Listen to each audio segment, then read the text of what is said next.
Isu kebangkitan Dwi Fungsi ABRI mulai menjadi banyak perbincangan khususnya di kalangan para pengamat politik dan militer. Belakangan ini dikabarkan bahwa Markas Besar TNI hendak melakukan langkah strategis untuk merevisi Undang-Undang Nomor 34 Tahun 2004 tentang Tentara Nasional Indonesia. Salah satu alasan utama mengapa Mabes TNI perlu melakukan revisi pada undang-undang tersebut yaitu dikarenakan sudah saatnya landasan hukum TNI mengikuti perkembangan zaman. Kini langkah strategis Mabes TNI tersebut sudah memasuki tahap pembahasan, yaitu tahap di mana mulai terlihat keseriusan Mabes TNI untuk merevisi undang-undang tersebut. Pembahasan revisi pada undang-undang tersebut dilakukan di Mabes TNI Cilangkap, Jakarta Timur, yang mana di dalam rapat pembahasan itu dipimpin oleh Kepala Badan Pembinaan Hukum TNI yakni Laksamana Muda TNI Kresno Buntoro dan dihadiri langsung oleh Panglima TNI Laksamana Yudo Margono. Di dalam rapat pembahasan tersebut terdapat beberapa poin penting yang diusulkan agar segera diperbarui. Poin yang pertama yaitu berkaitan dengan penambahan alokasi penempatan prajurit TNI aktif yang dapat menjabat di instansi kementerian atau lembaga sipil.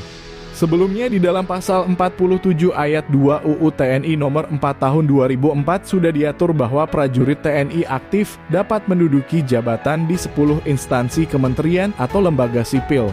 Namun Mabes TNI mengusulkan agar pasal ini direvisi dengan menambahkan 8 instansi kementerian atau lembaga sipil yang dapat diduduki oleh prajurit TNI aktif.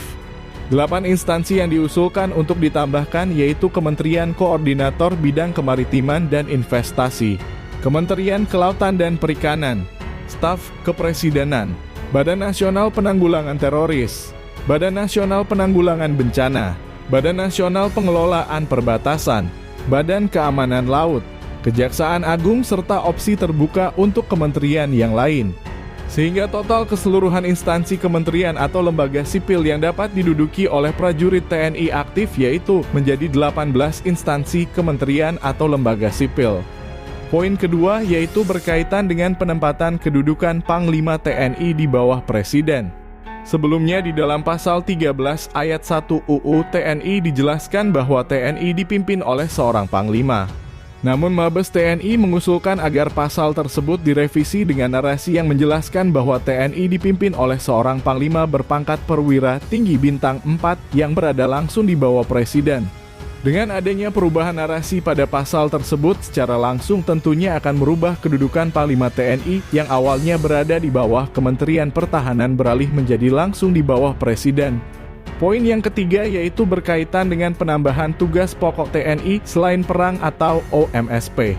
Sebelumnya di dalam pasal 7 ayat 2 UU TNI dijelaskan bahwa tugas pokok TNI dalam menjalankan operasi militer selain perang hanya terdapat 14 butir. Namun Mabes TNI mengusulkan agar di dalam pasal tersebut ditambah 5 butir lagi tugas pokok TNI selain berperang.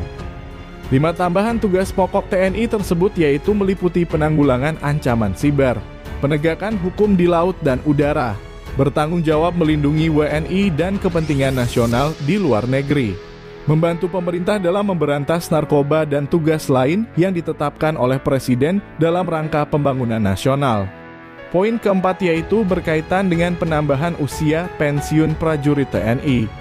Sebelumnya di dalam pasal 53 UU TNI dijelaskan bahwa usia pensiun golongan perwira yaitu 58 tahun, sedangkan usia pensiun golongan tamtama dan bintara yaitu 53 tahun.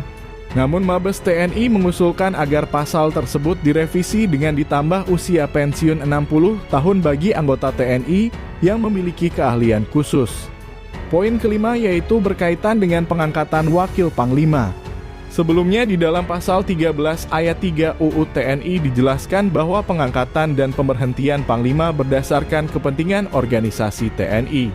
Namun Mabes TNI mengusulkan agar pasal tersebut diganti dengan adanya pengangkatan wakil panglima TNI.